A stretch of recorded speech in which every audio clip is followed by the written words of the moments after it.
¿Por qué se escribe para los niños?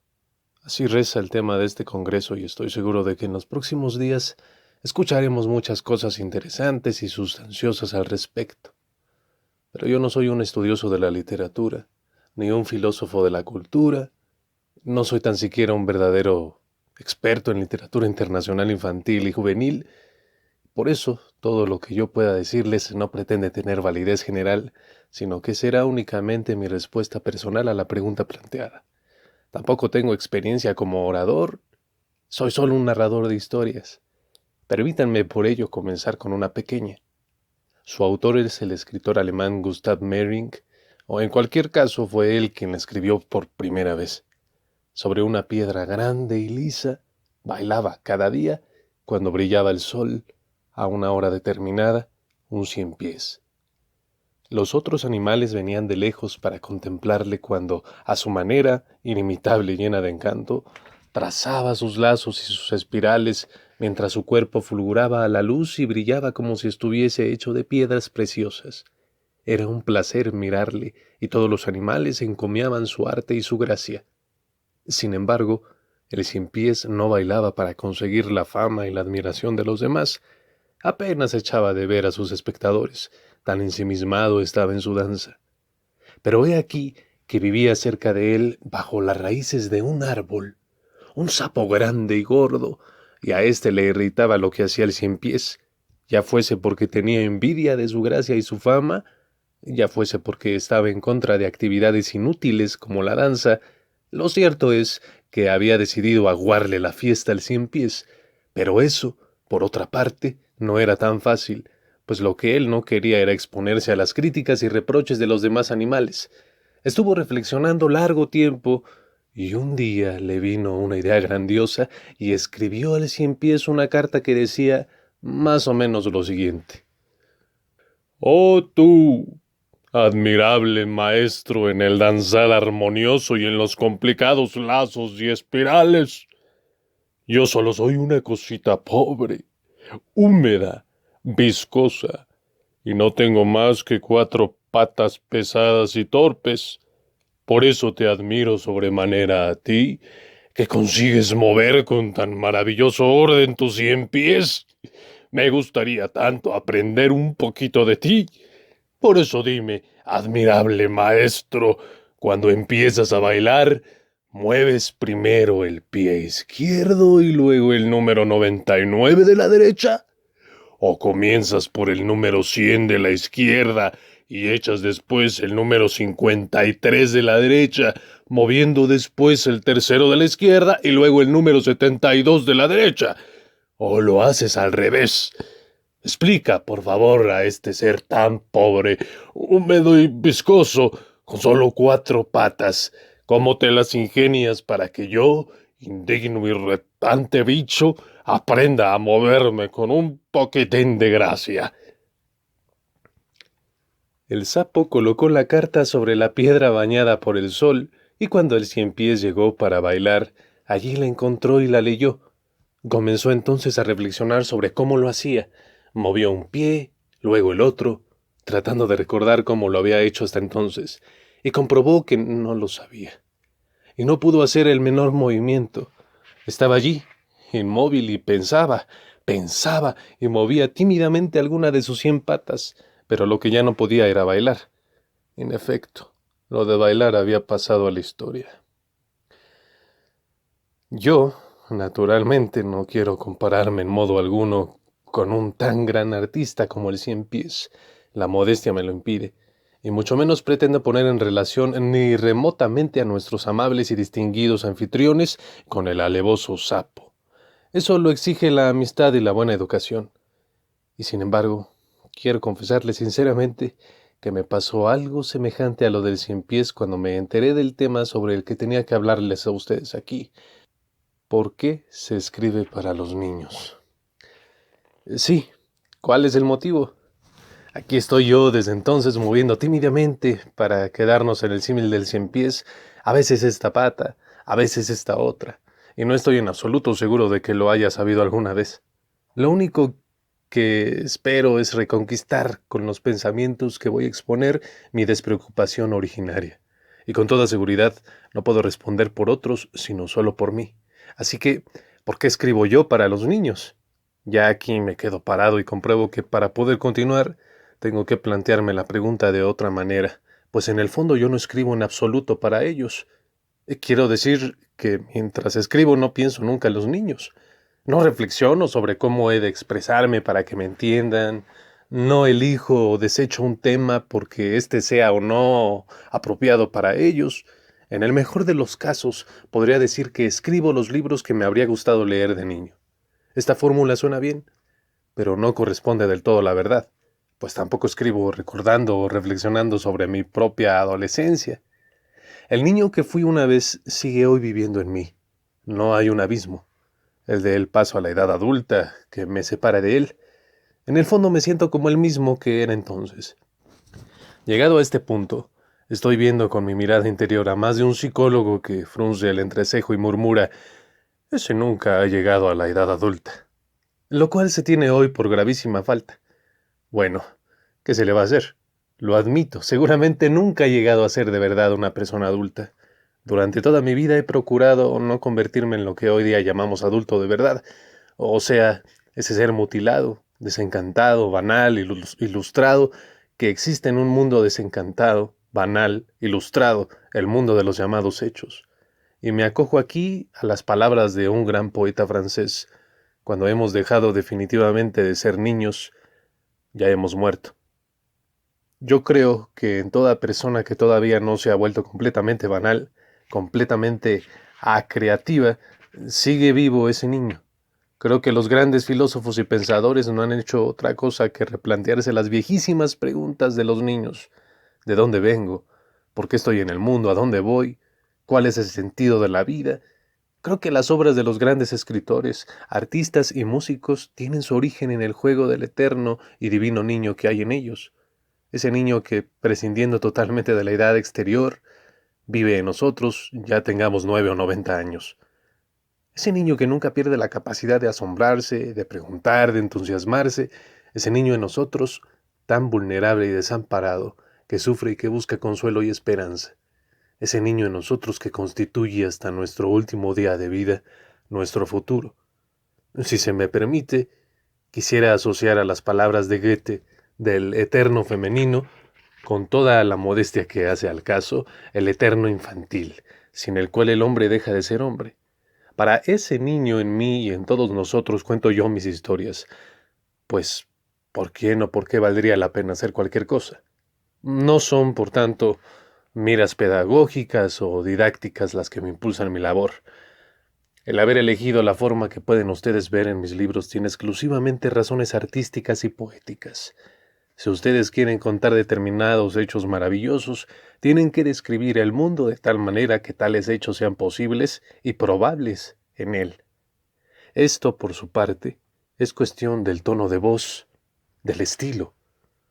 Cuando en los cuadros de Marc Chagall sobrevuelan parejas de enamorados los tejados de París, cuando sobre el tejado de una choza hay un carnero que toca el violín, cuando los ángeles hablan con los mendigos como con sus iguales, todo ello es plausible, y en Chagall es más que plausible, es incontestable realidad, porque la manera como nos cuenta esas cosas da con el tono exacto del eterno infantil, y el eterno infantil en nosotros reacciona porque sabe, más allá de toda inteligencia racional exterior, que existe todo eso, que eso es incluso más real que toda la realidad de acá. Es, sin embargo, característico de nuestra situación espiritual actual que, hablando de un pintor como Chagall, se haya comentado, incluso en ambientes de críticos y expertos de arte, que pese a todo se trata de auténtica pintura, o sea, de pintura seria. Pero si un escritor o poeta se atreve a presentar en sus libros un mundo maravilloso infantil similar, entonces se le cuelga la etiqueta, todavía peyorativa, de autor de libros infantiles. Ello quiere decir que los libros infantiles son un género inferior de literatura, si es que se los incluye en la literatura, que cultivan únicamente personas que carecen de suficiente talento para ser verdaderos escritores. Ahora bien, esa opinión, lamentablemente muy extendida aún, solo pone en evidencia los conocimientos artísticos deplorablemente escasos de quienes tienen tal opinión y son además tan necios como para exponerla en público. Pero basta ya, hoy no quiero caer en la polémica. Lo he hecho bastante en otros lugares y seguramente no faltará ocasión de ello en el futuro. Volvamos, pues, a nuestro tema.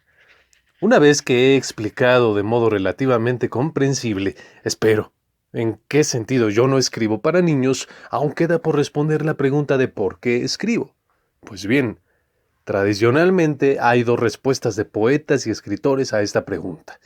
Una, por así decir, misteriosa y una, por así decir, razonada. La respuesta misteriosa reza más o menos así. Un escritor tiene que escribir. Una orden interior, una vocación luminosa le impulsan a ello. Morirá si no pudiese escribir. La explicación, por así decir, razonada reza así. El arte y la literatura tienen justificación solo si ejercen una función clarificadora. Su misión es hacer reproducciones de la realidad con el fin de transformar esa realidad. Un escritor, por tanto, tiene que ser una especie de maestro de su público. Ahora bien, para confesárselo a ustedes ya de entrada con toda claridad, para mí la existencia del artista y del escritor no es ni misteriosa ni razonada. Ambas respuestas, aunque parezcan proceder de posiciones totalmente opuestas, tienen sin embargo algo en común. Son el resultado de un pensamiento burgués, es decir, de un pensamiento para el que lo razonable no se concibe de otra manera que como equivalente de lo útil. De lo contrario, se trata de un fenómeno patológico. Miren ustedes, distinguidos oyentes, la primera respuesta, la misteriosa por así decir, convierte al escritor en una especie de neurótico obsesivo, en una persona que, en razón de una enigmática maldición o de una gracia especial, se halla bajo la obsesión interior de tener que expresarse a sí mismo. En el caso más feliz, se le declara genio, es decir, se libera uno de la incómoda pregunta que plantea su existencia, haciendo de él un hombre especial, un poseso o un carismático, en cualquier caso un anormal que de alguna manera, si bien lejana, está emparentado con los santos y los locos. Por consiguiente, un escritor así no tiene que aspirar a hacerse comprender de su público, sino que el público tiene la obligación de entender al escritor. No quiero nombrar a nadie aquí, a ustedes ya se les ocurrirán bastantes nombres, pero en cualquier caso creo que una gran parte de nuestro actual quehacer literario en todas las partes del mundo está basado en esta manera de pensar. Ejércitos enteros de expertos en literatura se afanan analizando e interpretando tales obras y nos explican lo que quería decirnos realmente el poeta. A mí, ya durante la época escolar, siempre me venía espontáneamente la pregunta de por qué el poeta no lo había dicho, si era eso lo que quería decir. Por lo visto, así pensaba yo entonces, los escritores son personas completamente incapaces de expresarse con claridad y necesitan un intérprete que haga inteligible su balbuceo.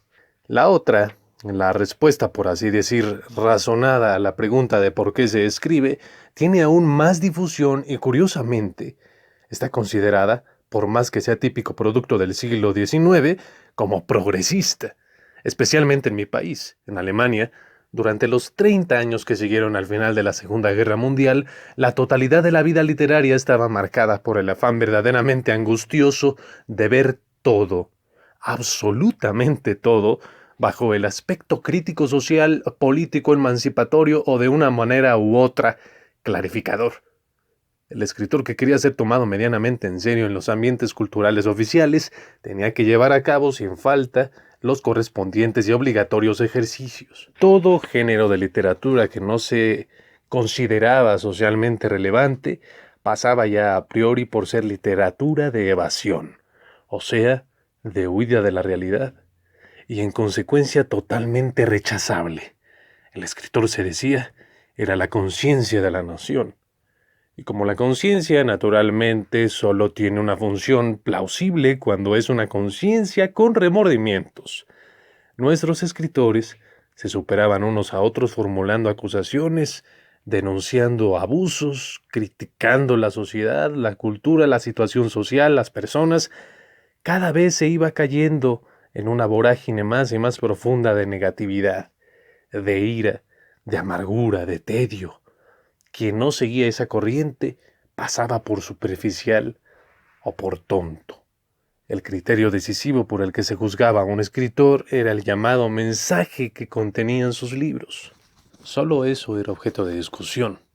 Sobre eso se pueden escribir a maravilla artículos y ensayos, y antiartículos y réplicas en una palabra, mantener en funcionamiento todo el ruidoso aparato de la fanfarronería intelectual.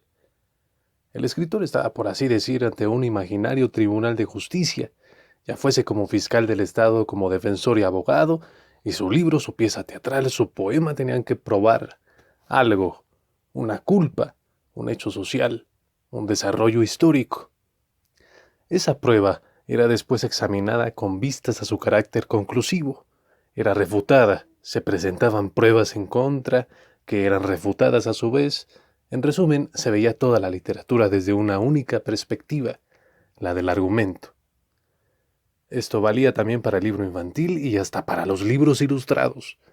Por favor les pido, señoras y señores, que no me entiendan mal.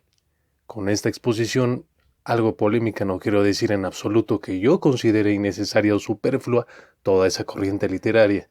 No lo es. Es y ha sido siempre una parte necesaria e importante de la literatura universal. Lo que yo ataco decididamente es ese rabioso dogmatismo que propugnaban y siguen propugnando los representantes de tal literatura.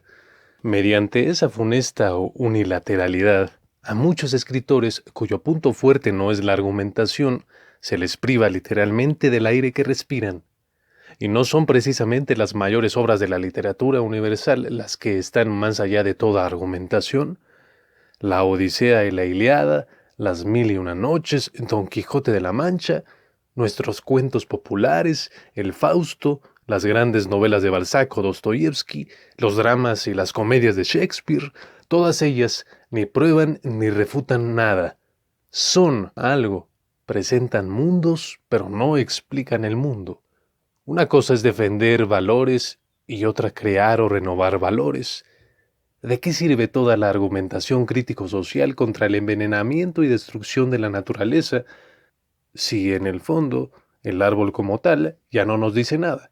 Pero un poeta que, con una poesía, me hace vivir la belleza de un árbol, la fraternidad de ese ser misterioso, pasa por ser anacrónico, una reliquia casi ridícula del pasado. Mientras que el autor que escribe un furioso panfleto contra la destrucción del medio ambiente, aunque para él personalmente el monte no sea más que la base biológico-química de nuestra propia vida, es tenido por una persona progresista e incluso valiente. Los valores no existen por sí solos, no son por así decir innatos y obvios, sino que los valores tienen que ser creados y constantemente renovados para que existan. Toda crítica social parte de un valor común, el valor del hombre. La misión de los poetas es crear y recrear ese valor, cada uno a su manera, cada uno en su época y su cultura. Si no lo hacen, ese valor pierde rapidísimamente color y perfil, pierde realidad, y la conciencia es el salvajismo y la brutalidad. Los escritores y artistas que se complacen en degradar y destruir cada vez más, en nombre de un muy dudoso amor a la verdad, el valor del hombre, puede que tengan mucho éxito en nuestra actual civilización del puro intelectualismo, pero lo que están haciendo en realidad es destruir la base sobre la que ellos mismos descansan. Y con esto he llegado al punto de mis reflexiones en que he de sacar el gato del saco, como se dice en alemán, o sea, en que tengo que decir claramente por qué escribo. Quizás noten ustedes, señoras y señores, que estoy vacilando, y eso tiene su razón de ser, pues soy consciente de que todo lo que pueda decir en relación con esa cuestión es diametralmente opuesto a lo que hoy se considera importante y acertado. Quiero, no obstante, intentarlo. Seguramente conocen ustedes la célebre frase de Friedrich Nietzsche: en cada hombre hay escondido un niño que quiere jugar. Yo quisiera tomarme la libertad de enmendar un poco esta frase de aquel gran despreciador de las mujeres y decir: en cada persona hay escondido un niño que quiere jugar. Lo confieso, pues, sin avergonzarme. El impulso verdadero, real, que me mueve mientras escribo es el placer del juego, libre y espontáneo de la imaginación. Para mí, el trabajar en un libro es cada vez un nuevo viaje cuya meta no conozco, una aventura que me enfrenta con dificultades que yo no conocía antes, una aventura que hace surgir en mí vivencias, pensamientos o ocurrencias de las que yo nada sabía y al final de la cual me he convertido en otro distinto del que era al principio. Tal juego solo se puede llevar a cabo sin un plan preconcebido, pues quien quiera saber o planificar por anticipado a dónde le llevará tal aventura está impidiendo de esa manera que suceda tal cosa. Cuando yo, por ejemplo, escribía la historia interminable y había iniciado junto con Bastián, mi pequeño protagonista, el largo y aventurero viaje por fantasía, no sabía en absoluto dónde iba a estar la salida de fantasía que nos posibilitaría a ambos el regreso a la realidad exterior. Tuve que acompañar a Bastián de etapa en etapa y más de una vez perdí la esperanza de que existiese siquiera tal salida. Pero yo me repetía a mí mismo constantemente: fantasía no es una trampa. Confiaba en que la solución se presentaría en el momento adecuado, si yo me atenía con honradez y firmeza a las reglas del juego establecidas por mí mismo. Esa inseguridad me torturaba a veces, hasta el punto de acabar totalmente agotado y desanimado. Con esa historia he luchado literalmente por salvar la piel. Esto puede parecer exagerado, pero todo aquel que conozca ese género de proceso creador comprenderá cómo hay que entender esta confesión. Solo en el penúltimo capítulo, y verdaderamente solo entonces, cuando Bastián depone ante Atreyu el signo de Aurín, la emperatriz infantil, renunciando hacia todo lo de fantasía, vi yo también con claridad que ese signo era al mismo tiempo la salida que permitía regresar al mundo de los hombres. ¿Qué es, en definitiva, ese juego libre creador? ¿No es un mero pasatiempo, un lujo intelectual? ¿O es una de las más hondas necesidades de la vida humana, algo sin lo cual el hombre deja de ser hombre? Yo podría desplegar aquí ante ustedes una larga lista de contundentes testimonios de muchos siglos y muchas culturas, testimonios que ensalzan el juego desprovisto de finalidad como verdadero campo de la libertad y dignidad humanas, empezando con el Ion de Platón y terminando con la célebre frase de Picasso: yo no busco, encuentro.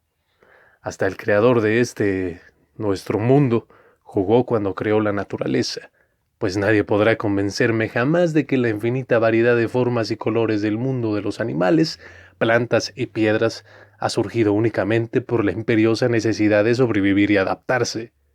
Pero no quiero desarrollar ante ustedes, distinguidos oyentes, una filosofía del juego. Eso llevaría de seguro muy lejos y ni el lugar ni la hora son los adecuados. Sin embargo, quisiera llamarles la atención sobre una única cosa curiosa del juego por parecerme importante en nuestro contexto. El juego, si sigue siendo juego de verdad, no puede nunca moralizar. Es en su esencia amoral, es decir, está fuera de todas las categorías morales. Piensen en el juego de ajedrez, en los juegos de circo, en los juegos infantiles. Nunca es cuestión de moralidad mientras que la totalidad de los participantes se atengan a las reglas del juego. O sea, mientras el juego siga siendo juego. Quien no se atiene a las reglas destruye ese carácter lúcido por entremezclar los planos. Voy a intentar hacer comprensible lo que estoy diciendo con un drástico ejemplo.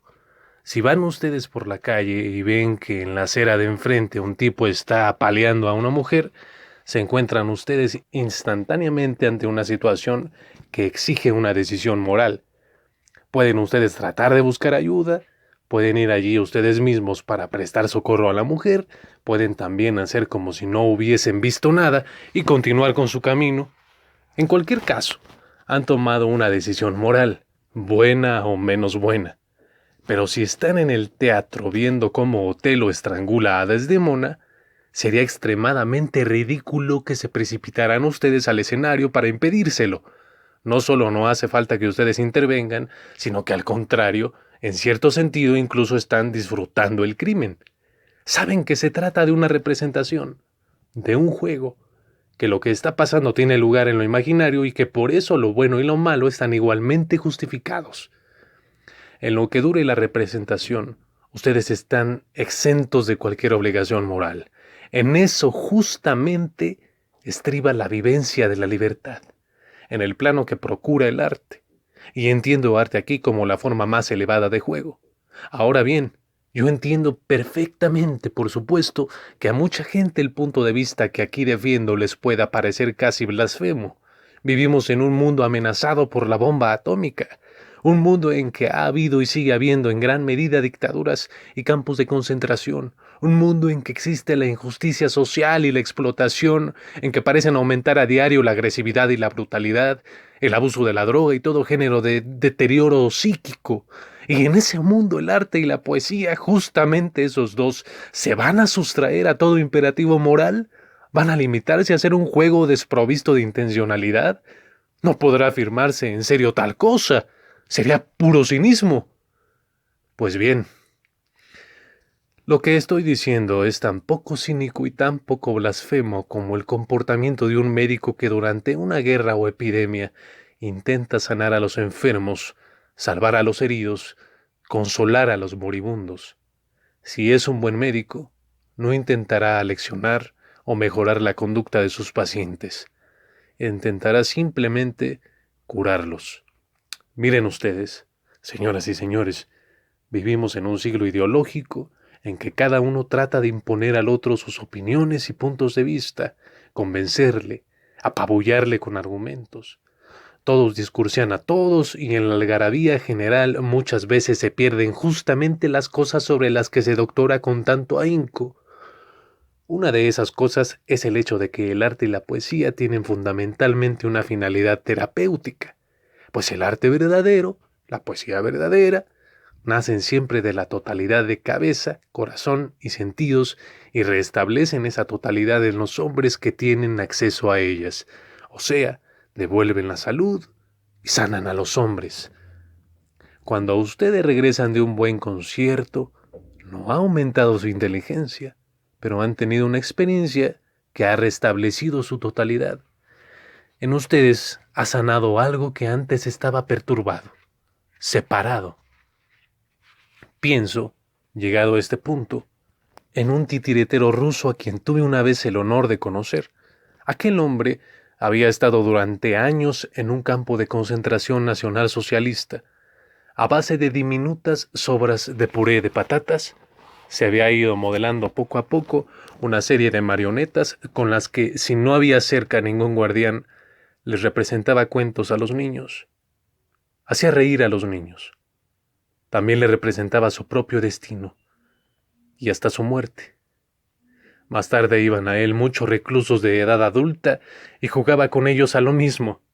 Con frecuencia, en la noche anterior a la ejecución, les hacía a los condenados a muerte un juego de marionetas sobre lo que iba a sucederles. Y el modo como lo hacía devolvía a esas personas el sentimiento de la propia dignidad. Morían, pero morían de otra manera, con más serenidad, algunos incluso más consolados. Puede uno preguntarse indudablemente de qué le sirvió todo eso a aquellas personas, pero yo no plantearía así la pregunta. Para mí, aquel titiritero era un hombre de gran valentía y un verdadero artista. Esa totalidad de cabeza, corazón y sentidos que solo nos puede regalar el juego carente de intencionalidad, ¿qué otra cosa es, según su más honda esencia, sino belleza? Sobre esta mutua relación entre juego libre y belleza, escribió Friedrich Schiller su célebre ensayo Cartas sobre la educación estética del hombre. Nunca, ni antes ni después, se ha dicho nada más lúcido sobre el tema, y mejor le iría, sin duda ninguna, al arte y a la literatura actuales si más personas a las que atañe esta cuestión se tomaran la molestia de leer a fondo esa obra. En la cima de sus reflexiones, y como una especie de resumen lógico de sus ideas, escribe allí Schiller la frase siguiente, extrañamente paradójica. El hombre debe jugar solo con la belleza, pero con la belleza solo debe jugar. ¿Qué significa esto? El valor del juego libre, y por tanto también del arte y de la poesía, que constituyen para Schiller la forma más elevada del juego, viene determinado por su belleza, pues la belleza, y sólo ella, ennoblece y redime al hombre y lo libera de todas las constricciones de la naturaleza y de las leyes espirituales y morales. La belleza libera al hombre y en ello reside al mismo tiempo para Schiller el más elevado valor moral. Pero, continúa diciendo, sólo allí, sólo en el juego libre, puede tener validez absoluta esa norma de la belleza. Arrancada de ese contexto del juego, la exigencia radical de belleza se volvería necesariamente inhumana. Un medicamento que, debidamente aplicado, puede devolver la salud al hombre, puede convertirse siempre, si se abusa de él, en droga que destruye. En la misma medida en que sería absurdo introducir categorías morales en el juego libre, sería nocivo convertir las normas estéticas en fundamento de decisiones de la vida diaria. El fallo que emite un juez ha de ser justo. Es irrelevante si es bello o no. Un resultado de la investigación científica ha de ser verdadero. Su belleza no tiene la menor importancia. La decisión de un político debe estar impulsada por el sentido de la responsabilidad frente a los ciudadanos. ¿A dónde íbamos a parar si los poderosos se dejasen llevar en sus decisiones por categorías estéticas? Más pronto o más tarde acabarían comportándose como el emperador Nerón, que prendió fuego a la ciudad de Roma con el fin de tener un escenario espectacular para recitar sus poemas. Ahora bien, nuestra actual vida cultural y espiritual tiende, más que cualquier otra de las anteriores, a confundir todas las categorías en lugar de a distinguir unas de otras. Lo que se preferiría es tener una única llave maestra que abriera todas las puertas.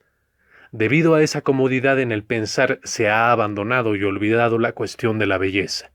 La discusión sobre una obra moderna de arte, una representación teatral, un libro, gira fundamentalmente en torno a lo que dice, si es original, si es nueva, sobre todo ha de ser nueva, pero prácticamente nunca es objeto de discusión el hecho de si es o no bella.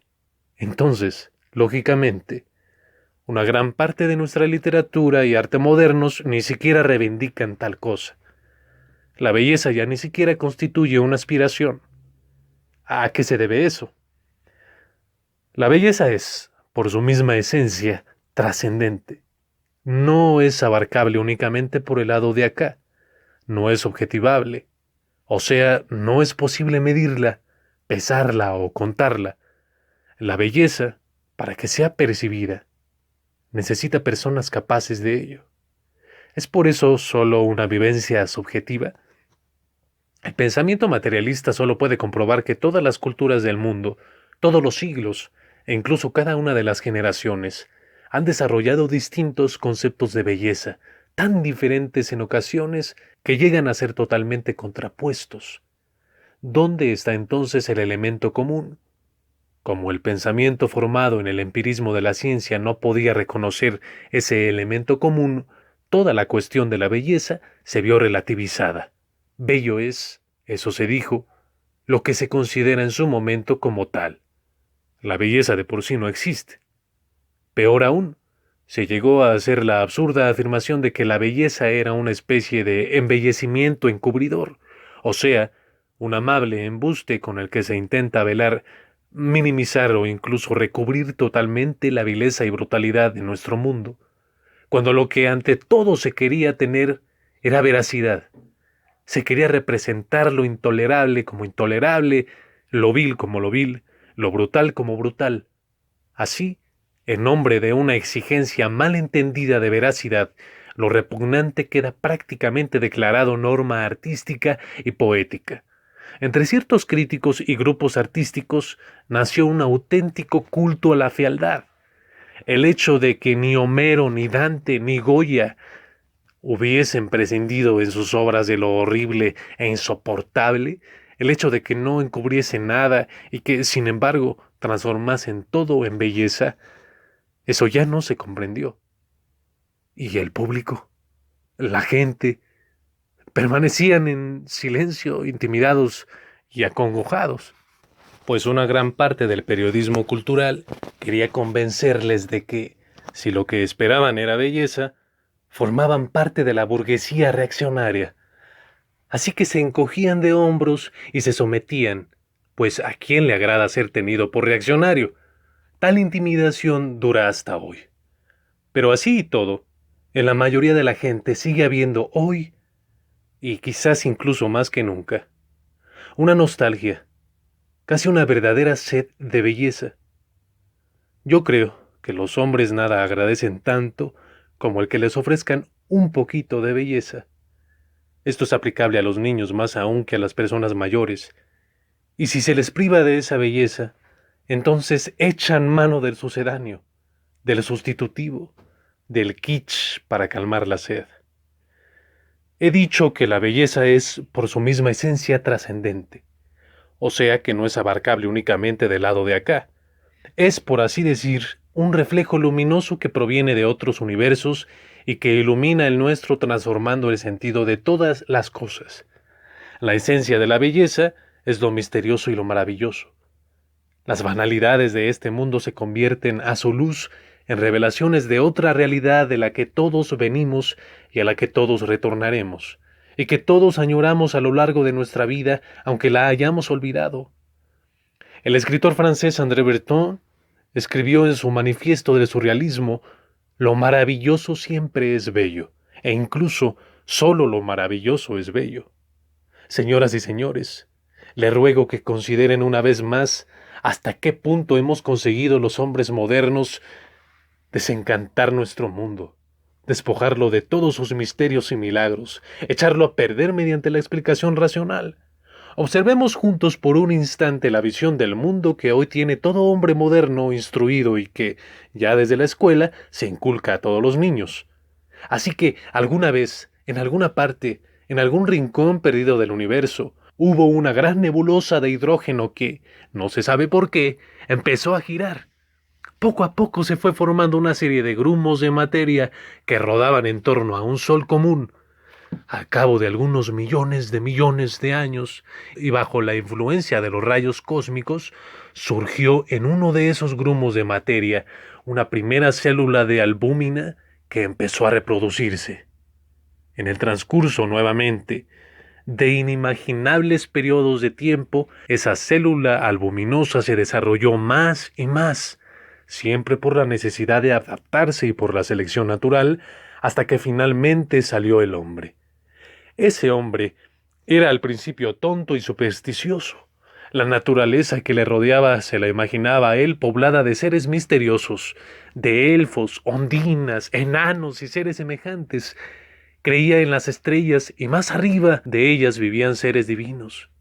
E incluso los veneraba y les dirigía oraciones. Pensaba que debía estar agradecido a su madre tierra por todo lo que le regalaba, y sobre todo, estaba convencido de poseer un alma inmortal. Hoy sabemos que todo eso no son sino enternecedores desatinos. El alma del hombre no constituye otra cosa que la suma de todos los procesos electroquímicos del cerebro y del sistema nervioso. Precisamente mediante ese género de pensamiento ilustrado, libre de valoraciones, hemos logrado dominar poco a poco la naturaleza y convertirla en esclava sin voluntad propia. Y caso de que la humanidad no ponga fin prematuramente, mediante una guerra atómica, a la vida que hay sobre este grumo de materia llamado Tierra, ese sistema seguirá rodando otro par de millones o de miles de millones de años hasta que, conforme a las leyes de la entropía, muera alguna vez por efecto del frío o del calor. En el tenebroso silencio cósmico que reinará después, toda la historia de la humanidad, con sus sufrimientos y sus triunfos, con sus civilizaciones y guerras, con sus santos, genios y locos, no habrá sido otra cosa que un diminuto intervalo apenas perceptible en una inmensa y gigantesca serie de sucesos formidables, pero absurdos. Les ruego, señoras y señores, que tengan verdaderamente presente todo el desconsuelo, toda la banalidad de tal visión del mundo. A mí, por lo menos, no me asombra que la gente, sobre todo la gente joven, que acepta esta visión del mundo como la entera verdad, cuando en sus vidas surge la menor dificultad, se metan una bala en la cabeza, o se aniquilen a sí mismos con drogas. De semejante visión del mundo, ya no pueden resultar valores morales, religiosos ni estéticos. Todo, incluso la más insignificante función vital, se vuelve, dentro de una tal concepción, aberrante y absurdo. Va siendo hora de contraponer a esa visión del mundo otra que devuelva al mundo su sacrosanto misterio y al hombre su dignidad. En esa tarea, los artistas, poetas y escritores habrán de tener una participación importante, pues su labor consiste en prestar a la vida encanto y misterio. Y aquí llego al cuarto y último punto de mis reflexiones. Yo debía dar una explicación de por qué escribo para los niños, o de por qué escribo sin más. Mi primera respuesta ha sido el libre juego de la imaginación. De él resultó la norma de la belleza. La belleza, a su vez, nos llevó a lo maravilloso y misterioso. Si se me permite llamar a estos tres conceptos, por así decir, los puntos cardinales de mi paisaje poético, todavía falta el cuarto, que es el humor. Miren ustedes, todo lo que he dicho hasta ahora podría inducirle a uno a establecer una especie de dogmática. Podría hacer del escritor algo así como un gurú de su público, un maestro esotérico de sus lectores. Ello significaría, sin embargo, que ejercería su influencia con medios que no son exclusivamente artísticos.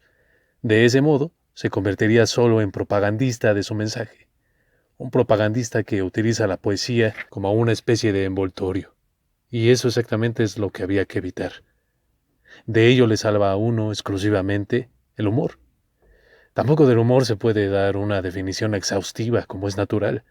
Tampoco a él se le puede medir o cuantificar, y menos aún experimentar. El humor se sustrae a cualquier intención. El humor no puede ser nunca fanático ni dogmático.